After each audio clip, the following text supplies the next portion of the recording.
ओम शांति। आज हम जानेंगे कि नाग पंचमी क्यों मनाते हैं। तो किसी चीज़ को मानना और उसके बारे में जानना बहुत ज़रूरी होता है। तो आज हम इसका रहस्य बता रहे हैं। तो श्री कृष्ण की कहानी में दो जगह शेष नाग दिखाते हैं, एक जन्म के समय और दूसरा कान्हा की बॉल यमुना नदी के अंदर जाने पर शेष नाग को नथ कर उसके फन पर नाच करते हुए दिखाते हैं। तो दिखाया गया कि श्री कृष्ण छोटे थे तो जन्म से ही विपरीत परिस्थितियों का सामना करना पड़ा। तो इसका अर्थ क्या कि जब परमात्मा का हमको परिचय मिलता है तो उस समय हमारे अंदर शुभ संस्कारों का जन्म होता है। तब उस समय की स्टेज को हमारा नया जन्म कहते हैं। तो यहाँ श्री कृष्ण माना ब्रह्मा बाबा। तो जब परमात्मा शिव बाबा ने ब्रह्मा बाबा को अपना परिचय देकर संसार के महाविनाश की घटना और सत्य धर्म की स्थापना की बात कही, तब ब्रह्मा बाबा को इस कार्य में बहुत सारी विपरीत प्रकार की परिस्थितियां आईं। वो 5 प्रकार की परिस्थितियां थीं, प्रकृति से, माया से, संस्कारों से, वायुमंडल से और संग दोष से।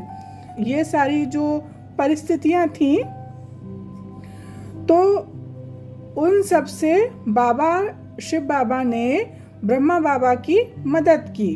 ब्रह्मा बाबा को कई बार मारने की कोशिश भी की गई, बाबा पर केस भी हुए, पर बाबा के साथ होने से परिस्थितियां सहायक बन गईं। इसीलिए श्री कृष्ण के ऊपर शेष नाग दिखाते हैं। तो यहाँ 5 प्रकार की परिस्थितियों से विजय पाई बाबा ने, इसीलिए उनके ऊपर शेष नाग दिखाते हैं कि परिस्थितियां कौन है, परमात्मा साथ है तो परिस्थितियां भी सहायक हैं। फिर दिखाते हैं श्री कृष्ण के बड़े होने के बाद शेषनाग पर डांस किया। मतलब बाबा का परिचय मिलने के बाद ब्रह्मा बाबा ने राजयोग द्वारा अपनी कमी कमजोरी रूपी 5 विकारों पर जीत पाई।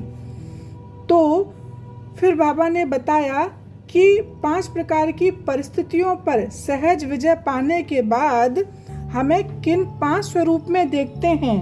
पहला है महादेव, दूसरा है तपस्वी देव, तीसरा है अशरीरी स्थिति, चौथा है आत्मा देव, 5वां है फरिश्ता स्वरूप। माना ये 5 परिस्थिति नाग समान हैं।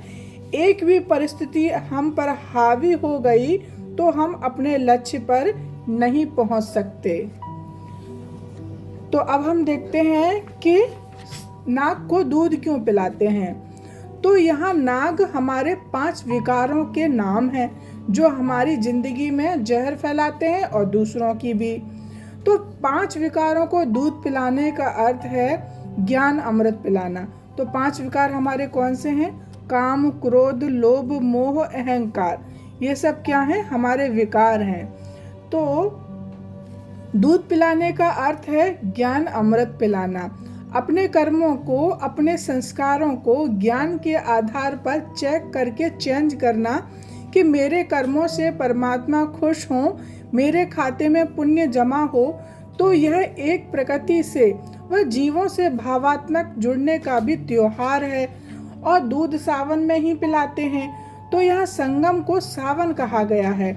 जब मनुष्य अज्ञान रूपी अंधकार में भटक कर, विकर्म कर, पापों का बोझा बढ़ाकर, दुखी परेशान होकर परमात्मा को पुकार रहा होता है, और तब परमात्मा अपने समय अनुसार संगम पर आकर हम विकारी मनुष्यों को ज्ञान पिलाकर, ज्ञान देकर हमको सत्कर्म करना सिखाते हैं और हमारे अंदर 16 संस्कारों से भरपूर कर हमको दैवी गुणों की धारणा कराते हैं। तो बात सांपों को दूध पिलाने की नहीं थी।